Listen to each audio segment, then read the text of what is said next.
The beauty of concision, saying a couple of sentences between two commercials, the beauty of that is that you can only repeat conventional thoughts. Say, and I'm given whatever it is, 2 minutes, and I say Gaddafi is a terrorist, Khomeini is a murderer, et cetera, et cetera. The Russians, invaded Afghanistan, all this sort of stuff. I don't need any evidence. Everybody just nods. On the other hand, suppose you say something that just isn't regurgitating conventional pieties. Suppose you say something that's the least bit unexpected or controversial.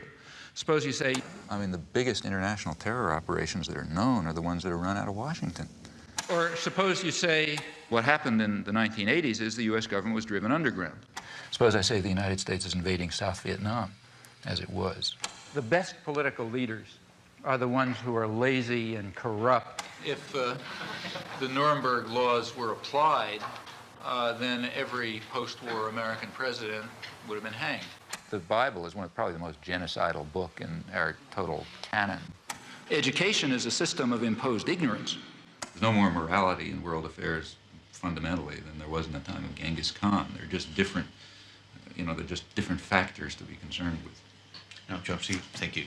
Well, people will quite reasonably expect to know what you mean. Why did you say that? I never heard that before. If you said that, you better have a reason, you better have some evidence. In fact, you better have a lot of evidence, because that's a pretty startling comment. You can't give evidence if you're stuck with concision. That's the genius of this structural constraint. And in my view, if people like, say, Nightline and McNeil Lehrer and so on were smarter, if they were better propagandists, they would let dissidents on, let them on more, in fact. The reason is that they would sound like they're from Neptune.